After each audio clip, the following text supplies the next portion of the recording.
पाठ 13 black belt. पाठ प्रवेश। कई बार हम मेडल या पुरस्कार प्राप्त करने की होड़ में लगे रहते हैं, पर उसका सही मतलब नहीं समझ पाते। सम्मान पाने से कहीं अधिक महत्वपूर्ण होता है उस सम्मान को बरकरार रखना।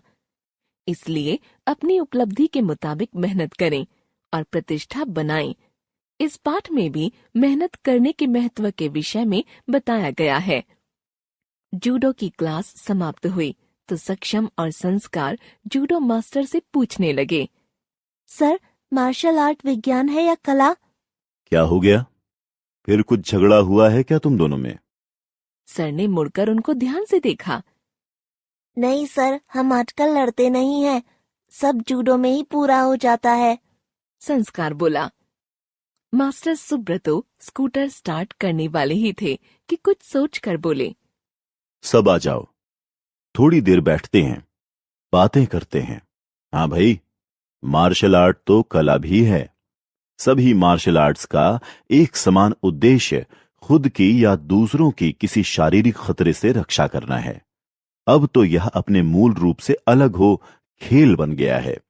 आजकल जूडो, ताइक्वांडो, मुक्केबाजी, कुश्ती और तलवारबाजी इवेंट्स के रूप में शामिल हैं। ये सभी इवेंट्स वृक्ष की शाखाओं की भांति जूडो से जुड़े हुए हैं। ओलंपिक में भी प्रतिस्पर्धात्मक अभ्यास हुए। कितने इनाम प्राप्त हुए, क्या नहीं सुना तुमने? हाँ सर, सुना ही नहीं, बहुत कुछ जाना भी। पर सर, हमें ब्लैक बेल्ट मिलेगी ना? सक्षम ने फिर प्रश्न किया। जब तुम वहां पहुंच जाओगे तो मिलेगी। सर ने आश्वासन दिया। सर, कितना समय लगेगा? संस्कार ने पूछा। अच्छा, कुछ बताता हूं, फिर तुम्हें ब्लैक बेल्ट कब मिलेगी ये तो तुम ही बताओगे। मास्टर सुब्रतो ने उन्हें सुनाई ये सच्ची कहानी। एक बार वर्षों की मेहनत के बाद ब्लैक बेल्ट के लिए एक नवयुवक को चुना गया। मास्टर रेजे ने समारोह से एक दिन पहले उसे बुलाया क्योंकि वे उससे कुछ पूछना चाहते थे। नवयुवक समय पर उनके पास पहुंचा तो मास्टर रेजे ने कहा, ब्लैक बेल्ट हासिल करने से पहले आपको एक और परीक्षा देनी होगी। उसे लगा शायद वे अपने समक्ष कोई मुकाबला देखना चाहते हैं। सहर्ष स्वीकार करने की इच्छा से वह बोला, जरूर, मैं तैयार हूं। मास्टर रेजे ने उससे पूछा, ब्लैक बेल्ट हासिल करने का क्या मतलब है? आपको इसके लिए क्यों चुना गया है? नवयुवक ने उत्तर दिया, मेरे कठोर परिश्रम का इनाम है मेरी यात्रा का अंत। मास्टर रेजे उसके उत्तर से संतुष्ट नहीं थे। उन्होंने कहा, अभी आप ब्लैक बेल्ट पाने के अधिकारी नहीं हैं, 1 साल बाद आना। वास्तव में मास्टर रेजे उसे पूरी तरह परखना चाहते थे कि इसमें आत्मनियंत्रण, दृढ़ संकल्प और एकाग्रता की विशेषता उत्पन्न हुई है या नहीं। यह परिस्थितियों के अनुरूप प्रतिक्रिया व्यक्त करता है या नहीं। नवयुवक ने अपना प्रयास जारी रखा। अगले वर्ष वह पुनः मास्टर रेजे से मिला। उन्होंने फिर से वही प्रश्न दोहराया, ब्लैक बेल्ट प्राप्ति का असली मतलब क्या होता है? नवयुवक बोला, यह एक कला में सबसे बड़ी उपलब्धि पाने का प्रतीक है।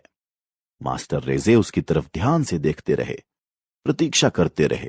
उन्हें लगा कि यह अभी और भावनात्मक अभिव्यक्ति के फलस्वरूप कुछ कहेगा, क्योंकि मार्शल आर्ट्स में व्यक्ति खुद के बारे में सीखता है, केवल क्षमताओं में ही नहीं बल्कि सम्मान और न्याय की भावना में सुधार होता है। पर युवक शांत रहा तो उन्होंने कहा, अभी और तैयारी की आवश्यकता है। अगले साल फिर युवक मास्टर रेजे के सामने उपस्थित था। उन्होंने वही प्रश्न दोहराया, ब्लैक बेल्ट हासिल करने का मतलब क्या है? नवयुवक आत्मविश्वास पूर्वक बोला, ब्लैक बेल्ट आरंभ है एक कभी न खत्म होने वाली यात्रा का, जिसमें अनुशासन है, कठोर परिश्रम है और हमेशा सर्वोत्तम मापदंड छूने की लालसा है। मास्टर रेजे प्रसन्न हुए और बोले, बहुत बढ़िया, तुम अब ब्लैक बेल्ट पाने के योग्य हो। तुम इस सम्मान को ग्रहण करो और अपने काम में लग जाओ। सक्षम और संस्कार मास्टर की बातें ध्यान से सुन रहे थे। उन्हें भी ब्लैक बेल्ट की महत्ता समझ में आ गई थी। मास्टर ने कहा, शिखर पर पहुंचना शिखर पर बने रहने से आसान होता है। हमें चाहिए कि हम अपनी उपलब्धि के मुताबिक और भी कड़ी मेहनत करें और अपने सम्मान की प्रतिष्ठा बनाए रखें। मास्टर ने मुस्कुराकर पूछा, अब बताओ, तुम्हें ब्लैक बेल्ट कब मिलेगी? सक्षम और संस्कार मुस्कुरा दिए और बोले, सर, कब तो पता नहीं, पर मिलेगी जरूर।